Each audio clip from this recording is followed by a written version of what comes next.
Assalamualaikum warahmatullahi wabarakatuh. Perkenalkan, nama saya Lutfia Mahmuda dari Prodi Komunikasi dan Penyiaran Islam, Fakultas Usuluddin Adab dan Dakwah dari kelas KPIT dengan NIM 304251119.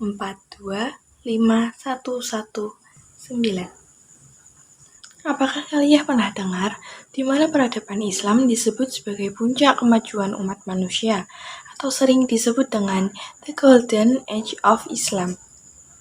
Periode ini berlangsung ketika di bawah naungan dinasti Abbasiyah pada sekitar abad 8 hingga 13 Masehi yang mencakup makmuran, inovasi, perkembangan ilmu pengetahuan yang tidak tertandingi oleh peradaban lain. Dinasti Abbasiyah merupakan masa keemasan dalam sejarah Islam yang berhasil membawa umat menuju puncak kemajuan peradaban. Keberhasilan mereka terletak pada kemampuan mengintegrasikan ilmu agama dan ilmu rasional.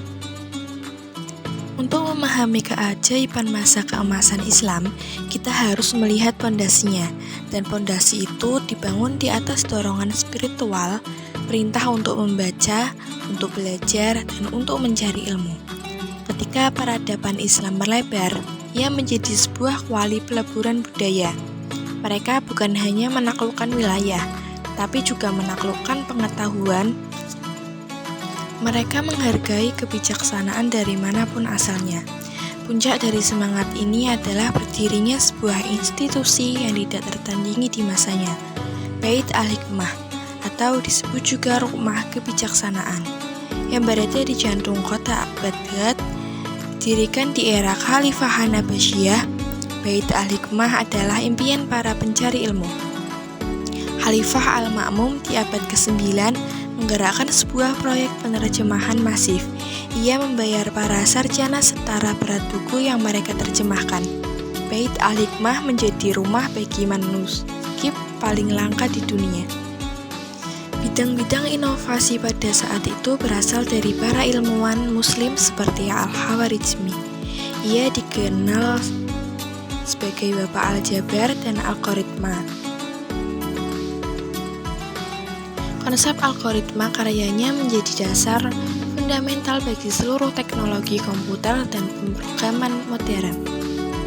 Dalam bidang kedokteran, Ibnu Sina dengan karyanya Al-Qanun fi al-Tibb menjadi kurikulum wajib di universitas-universitas Eropa hingga abad ke-17. Ia memelopori diagnosis klinis, farmakologi, dan konsep penyakit menular.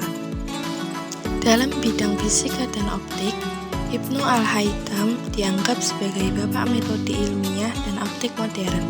Karyanya Kitab Al-Munazir menjelaskan proses penglihatan secara akurat dan mencetuskan prinsip kamera absura sebagai fondasi ilmu fotografi.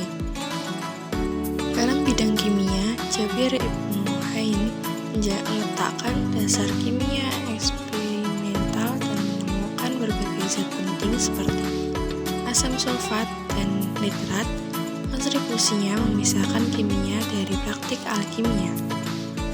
Dalam bidang astronomi, Al-Battani melalui observariumnya menghitung durasi tahun matahari dengan presis tinggi dan mengembangkan konsep-konsep trigonometri yang penting bagi navigasi dan studi antariksa. The Golden Age of Islam membuktikan bahwa komitmen para ilmu pengetahuan, kebebasan berpikir, dan toleransi adalah resep mutlak menuju kejayaan peradaban.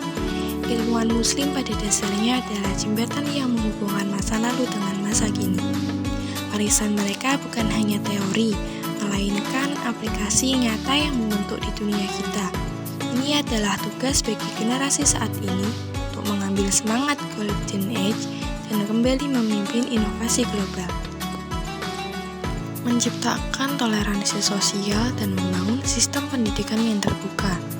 Warisan intelektual dinasti Abbasiyah tidak hanya mempengaruhi dunia Islam, tapi juga menginspirasi kebangkitan ilmu pengetahuan di Eropa.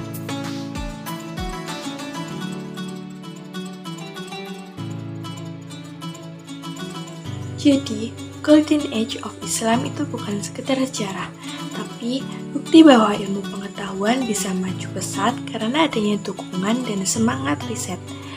Nah, kita sebagai anak muda muslim harus bangga dan terinspirasi.